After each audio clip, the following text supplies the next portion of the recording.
کیا اسی لیے بی اما حضرت محل نے اس ملک کے لیے قربانی دی کہ ان کی بیٹی جس کا نام بلقیس بانو ہے اس کو عزت لوٹنے والوں کو چھوڑ دیا جائے گا؟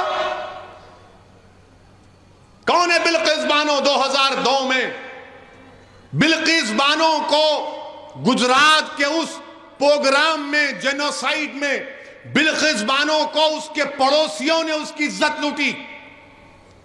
وہ بلقیس بانو جو پڑوسیوں کو چچا کہتی تھی، ان چچاؤں نے بلقیس بانو کی عزت لوٹی۔ وہ بلقیس بانو جس کے ہاتھ میں چوڑیاں تھیں، اس نے اس کی عزت لوٹنے والوں کی دکان سے اس وقت چوڑیاں پہنی ہوئی تھی، اس نے اس کی بلقیس بانو کی عزت لوٹی۔ بلقیس بانو حاملہ تھی جب اس کی عزت لوٹی گئی۔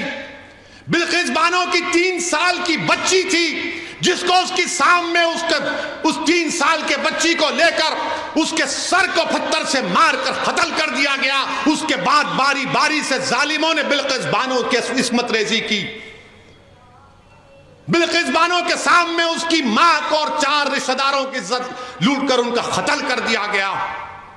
بلقیس بانو برہنہ ہو چکی تھی، کپڑوں کا ٹکڑا لے کر آدی واسی بھائیوں بہنوں کے پاس بھاگتے چھپتے پھری، وہ کپڑا دیے۔ بلقیس بانو کے شوہر نے اپنی بیوی کو ہمت دلائی۔ میں سلام کرتا ہوں بلقیس بانو کے شوہر کو۔ اللہ مسلمان شوہروں کو بلقیس بانو کے شوہر سے حوصلہ حاصل کرو کہ اس نے اپنی بیوی کے انصاف کے لیے اپنے بیوی کے ہر طرح سے مدد کی۔ 2004 میں مقدمہ عائد ہوا۔ پولیس بلقیس بانو کی کہانی کو یقین نہیں کر رہی تھی۔ بلقیس بانو نے پولیس کے خلاف کیس کیا۔ میڈیکل ڈاکٹروں نے جھوٹی رپورٹ دی، بلقیس بانو نے ان کے خلاف رپورٹ کی، مقدمہ کیا۔ اس کا مقدمہ گجرات سے باہر ممبئی میں ہوا، ٹرائل کورٹ میں سزا ہوئی، پھر بمبے ہائی کورٹ میں ان کو سزا دی گئی۔ میرے عزیز دوستوں اور بزرگوں، 75 سال کی آزادی کا امرت اتسو منا رہے ہیں، اور بھارت کی ایک بیٹی کے ساتھ اس طرح کا سلوک کر دیا جاتا ہے کہ اگر کسی کی بیٹی کی عزت لوٹی جائے گی اور اس کو کہا جائے گا کہ کیا تم راضی ہو کہ تمہاری بیٹی کی عزت لوٹی گئی، اس کی بیٹی کو قتل کر دیا گیا، اس کے پیٹ میں جو حمل تھا وہ ضائع ہو گیا، اس کو چند سال کے بعد چھوڑ دیا جائے گا، تم راضی ہو؟ تو کوئی باپ، کوئی ماں، کوئی بھائی، کوئی بہن تیار نہیں ہوگی، کوئی انسان تیار نہیں ہوگا۔ جس کے دل میں انسانیت زندہ ہوگی وہ کہے گا کہ نہیں، ایسے ظالموں کو جیل میں سڑانا چاہیے۔ میرے عزیز دوستوں اور بزرگوں، اس بات کی ہم کو تکلیف ہے کہ آزادی کا امرت اتسو تو منا رہے ہیں، مگر بلقیس بانو کہہ رہی ہے کہ میرا غم پھر سے تازہ ہو گیا، انصاف پر سے میرا اعتماد کمزور پڑ گیا۔ بتاؤ پردھان منتری آپ کیا کریں گے؟ اور ریویو کمیٹی جو کلیمنسی دی گئی CRPC میں ہے، قانون میں گنجائش ہے کہ اگر کوئی قیدی اتنے سال جیل میں رہتا ہے تو حکومت کے پاس اختیار ہے، کمیٹی بنائی ریویو کمیٹی۔ ریویو کمیٹی میں کون ہے؟ بھاجپا کے 5 لوگ، 2 MLA اس میں، اور ایک صاحب تو گودرا کے ٹرین کے اس واقعے میں پروسیکیوشن کے وٹنس تھے، وہ موجود۔ جو ٹرائل کورٹ کا جج کی بھی رائے لینا پڑتا، اس نے کہا کہ نہیں چھوڑنا چاہیے ان لوگوں کو جنہوں نے بلقیس بانو کی عزت لوٹی، اس کی ماں کی عزت لوٹ کر 4 خواتین کو مار دیا، اس کی بیٹی کو مار دیا۔ ٹرائل کورٹ کے جج نے کہا کہ نہیں چھوڑنا چاہیے۔ آزادی کا امرت اتسو منا رہے ہیں، دیش کی 50% آزادی سے کیا پیغام دیش دے رہا ہے؟ تھوڑی دیر کے لیے بھول جاؤ کہ وہ مسلمان تھی، تھوڑی دیر کے لیے سمجھو کہ وہ ہندو تھی، وہ عیسائی تھی، سکھ تھی، وہ انسان تھی۔ ہم ہندو مسلمان کے چکر میں ایک بچی سے جو اس کی عزت کے تار تار کو توڑ دیا گیا، آج بھارت میں کوئی آواز نہیں اٹھاتا۔ کہاں گیا وہ جذبہ، وہ روڈ پر آنا، وہ احتجاج کرنا؟ کچھ نہیں۔ کیوں؟ کہ اس کا نام بلقیس ہے بول کر۔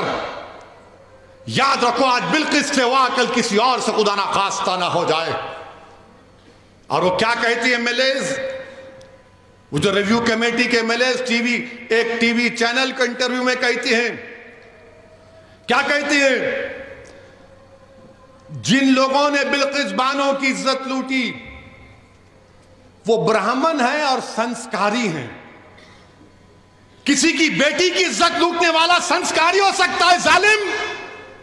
اگر تیری بیٹی کی کوئی عزت لوٹے تو سنسکاری کہے گا تو اس کو؟ اس طرح کی بات آن ریکارڈ کہی گئی۔ ہم بھارت کے پردھان منتری سے پوچھنا چاہ رہے ہیں، ٹرپل طلاق کا قانون آپ نے بنایا تھا، آپ نے پارلیمنٹ اور پارلیمنٹ کے باہر کہا تھا کہ میں مسلم بہنوں کا بھائی ہوں۔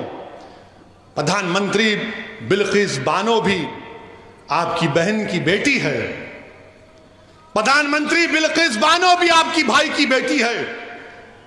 آپ نریندر مودی ہیں مگر آپ دیش کے پردھان منتری ہیں، آپ ملک کے وزیر اعظم ہیں۔ ہم آپ سے اپیل کرتے ہیں، انصاف کی خاطر آپ اپنے اختیارات کو استعمال کریے اور ان 11 لوگوں کو دوبارہ جیل بھیجائیے۔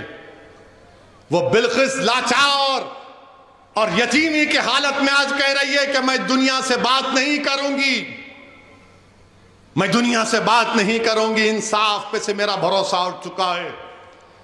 ہم وزیر اعظم سے اپیل کرتے ہیں، ملک کے وزیر اعظم سے ہر شخص یہ اپیل کرتا ہے کہ بھارت کے پردھان منتری،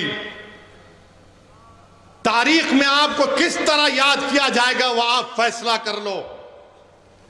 آپ 2 الیکشن جیت چکے ہیں مگر یہ انصاف کا معاملہ ہے، یہ انصاف کا معاملہ ہے وزیر اعظم۔ آپ ملک کے 133 کروڑ عوام کے وزیر اعظم ہیں، آپ صرف ووٹ ڈالنے والوں کے وزیر اعظم نہیں ہیں، دیش کے پردھان منتری۔ آپ اپنے اختیارات کو استعمال کرو۔ بلقیس بانو اپنے گھر سے نکلنے سے ڈر رہی ہے۔ ہم دیش کے وزیر اعظم سے، ملک کے وزیر اعظم سے کہنا چاہتے ہیں، آزادی کا امرت اتسو منائیے مگر دیش کی 50% آبادی کو آپ کی سرکار نے، آپ کی پارٹی نے غلط پیغام دیا۔ یہ خواتین سے ناانصافی ہے۔ جو انصاف کو پسند کرتے ہیں وہ مایوس ہو چکے ہیں۔ جو باپ اپنی بیٹی کے واسطے پریشان ہیں وہ دیکھ کر بول رہا ہے کہ میری بیٹی کا کیا ہوگا۔